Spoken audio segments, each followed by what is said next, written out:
50대, 60대가 되면 다들 한 번쯤 이런 고민에 빠집니다.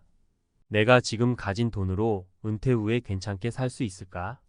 열심히 일해서 집도 사고 아이들 키우느라 허리가 휠 정도로 노력했는데 막상 주변을 보면 내 자산이 너무 초라해 보이는 순간이 오곤 합니다. 특히 10억이라는 숫자를 들으면 마음 한구석이 뜨끔하지 않으신가요?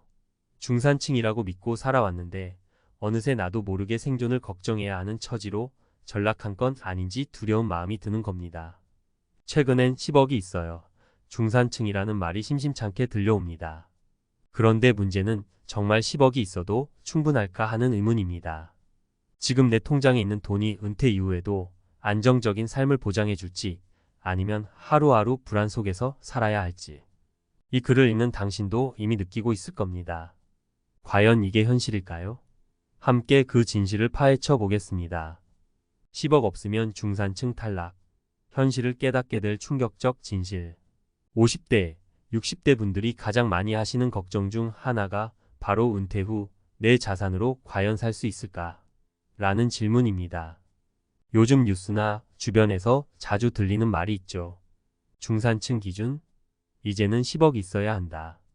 이 말을 듣고 많은 분들이 크게 공감하거나 반대로 깊은 한숨을 내쉬곤 합니다. 그런데 정말 10억이 있어야 중산층이고 그 돈이면 은퇴 후 걱정 없이 살 수 있을까요? 오늘은 현실적인 사례 3가지를 통해 이 문제를 함께 고민해 보고자 합니다. 사례 1집 한 채만 믿고 있다가 큰 코 다친 김씨 부부. 김씨 59세 부부는 30년간 대기업에 다닌 남편과 전업주부로 가정을 꾸려온 아내로 이루어진 전형적인 중산층 가정이었습니다. 서울 외곽에 시세 12억짜리 아파트 한 채를 소유하고 은퇴 이후 자산 걱정은 없을 것이라 믿었죠. 하지만 막상 은퇴를 앞두고 보니 현금 자산은 3천만 원 남짓? 아파트를 유지하는데 매달 나가는 관리비와 공과금, 각종 세금만 해도 한 달에 70만 원이 넘습니다. 자녀의 결혼 비용에 퇴직금 일부를 쓰다 보니 남은 현금은 생활비로 부족했고 결국 아파트를 담보로 대출을 받아야 하는 상황에 놓였습니다.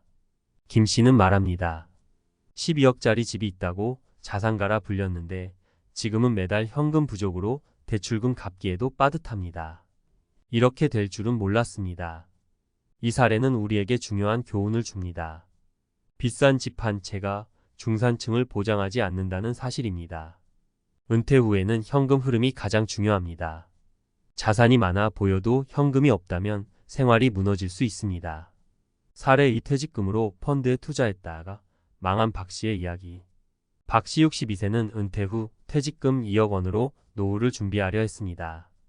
그런데 은행에서 권한 펀드 상품과 주식에 투자했다가 반토막이 났습니다.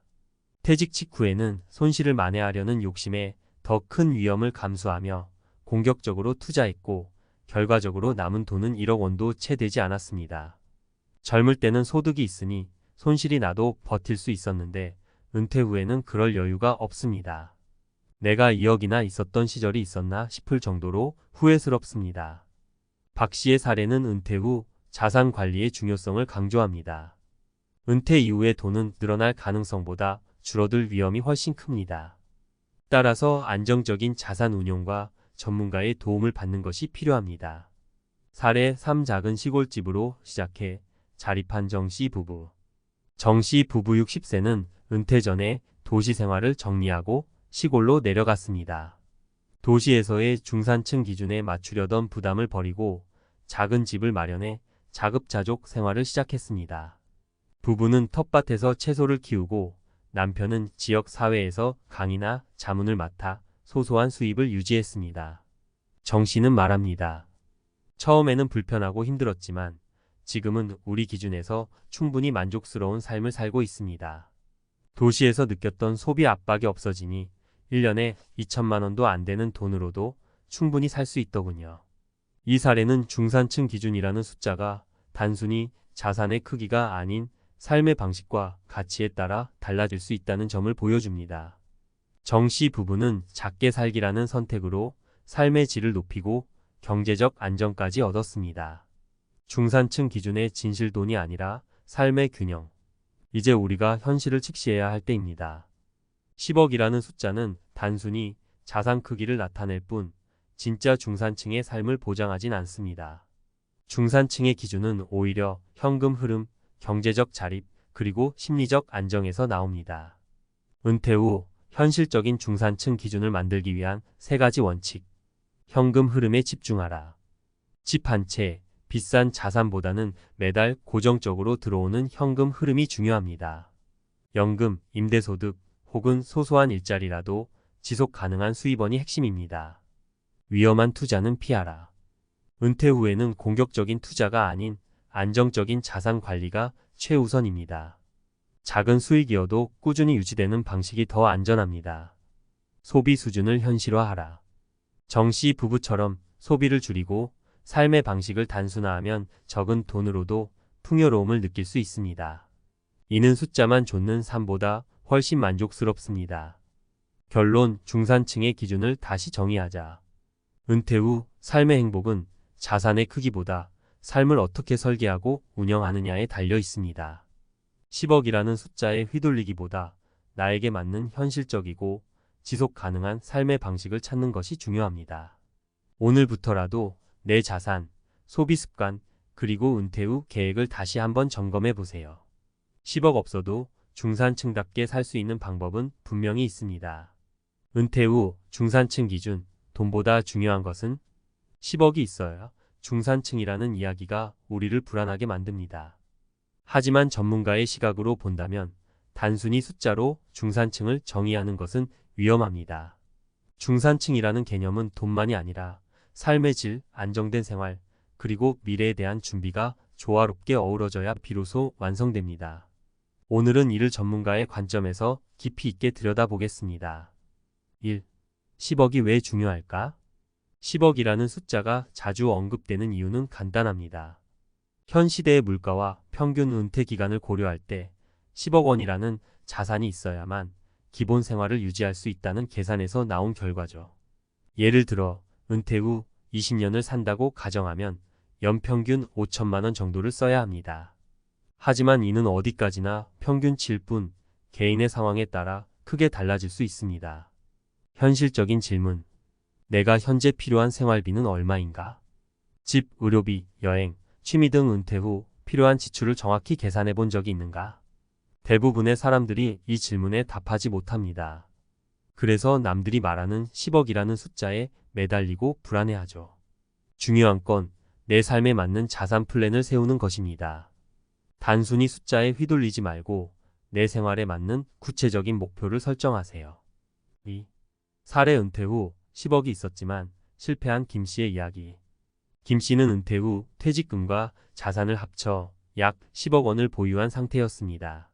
그러나 은퇴 후 삶은 그가 기대했던 것과 달랐습니다. 퇴직 후 해외여행과 고급 취미 활동으로 2년에 걸쳐 자산의 20%를 소비했습니다. 건강 문제가 생기면서 예상치 못한 의료비가 발생해 또다시 자산이 줄어들었습니다. 결국 5년 만에 자산은 절반 이하로 감소했고 김 씨는 다시 재취업을 고민해야 했습니다. 김 씨의 경우는 은퇴 후 자산 관리의 중요성을 보여주는 사례입니다. 단순히 10억이라는 숫자를 채우는 데 성공했지만 이후 자산을 효율적으로 운영하지 못한 것이 문제였죠. 전문가의 조언. 은퇴 후에도 지출 관리는 필수입니다. 정기적인 자산 점검과 예산 관리를 통해 자산의 지속 가능성을 유지해야 합니다. 비상금을 반드시 확보하세요. 의료비나 갑작스러운 사고를 대비한 현금 비상금은 필수입니다. 소득을 완전히 포기하지 마세요. 은퇴 후에도 적은 금액이라도 고정 수입원을 만들어 두는 것이 안정감을 줍니다. 3.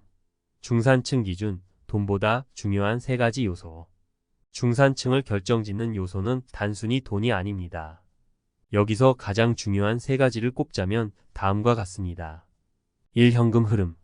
중산층의 가장 큰 특징은 안정된 현금 흐름입니다. 집값이나 자산 총액보다 매달 꾸준히 들어오는 돈이 얼마나 되는지가 중요합니다. 이는 연금, 임대소득 혹은 소소한 경제활동에서 나올 수 있습니다. 큰 돈이 없어도 매달 200만 원만 꾸준히 들어오면 중산층의 생활은 가능합니다. 이 지출 관리. 은퇴 후 가장 먼저 해야 할 일은 소비 패턴을 점검하고 줄일 수 있는 지출을 줄이는 것입니다. 정씨 부부처럼 소박한 생활을 선택하면 훨씬 적은 돈으로도 안정적인 삶을 누릴 수 있습니다. 소비 수준을 조정하지 않으면 아무리 큰 자산도 한순간에 고갈될 수 있습니다. 삶의 방식. 마지막으로 중요한 것은 삶의 가치와 우선순위입니다. 돈을 기준으로 삼지 않고 자신의 삶에서 가장 중요한 것이 무엇인지 명확히 정해야 합니다. 취미, 건강, 가족과의 시간 등 삶의 질을 높이는 요소에 집중한다면 돈의 크기에 상관없이 행복할 수 있습니다. 4. 중산층을 넘어 진정한 은퇴 준비로. 많은 사람들이 중산층이라는 타이틀에 연연하지만 전문가의 입장에서 볼 때 중요한 것은 은퇴 후의 지속 가능성입니다. 돈이 많다고 모두가 행복한 중산층이 되는 건 아닙니다. 아래 3가지 계획이 중요합니다. 1. 은퇴 후 소득원을 만들어라. 퇴직 후에도 작게나마 소득 활동을 이어가는 것이 중요합니다. 예를 들어 취미로 시작한 글쓰기, 유튜브 운영, 혹은 작은 재택근무 등은 경제적 안정뿐만 아니라 삶의 활력까지 더해줍니다. 2. 심플하게 살아라. 소비가 많아지면 행복도 높아질까? 라는 질문의 답은 아니오입니다. 소비를 줄이고 단순한 생활을 선택하면 돈의 압박에서 벗어나 훨씬 더 행복한 삶을 살 수 있습니다. 3. 관계를 투자하라. 돈보다 중요한 것은 사람입니다. 은퇴 후의 외로움은 돈으로 해결되지 않습니다. 가족, 친구, 지역 사회와의 관계를 유지하며 정서적 만족을 높이는 것이 진정한 중산층의 삶입니다. 5. 결론. 중산층은 숫자가 아니다. 10억이라는 숫자가 은퇴를 정의하지 않습니다. 중요한 것은 내 삶의 방식, 안정된 현금 흐름, 그리고 내가 진정으로 행복을 느낄 수 있는 가치입니다. 오늘부터라도 내 자산 상황을 점검하고 돈보다 중요한 요소들을 준비해 보세요. 10억 없어도 됩니다. 중요한 건 나에게 맞는 중산층의 기준을 새롭게 정의하는 것입니다. 이제는 숫자에 매달리지 않고 진정한 은퇴 후 행복을 준비해야 할 때입니다. 여러분의 중산층 기준은 무엇인가요?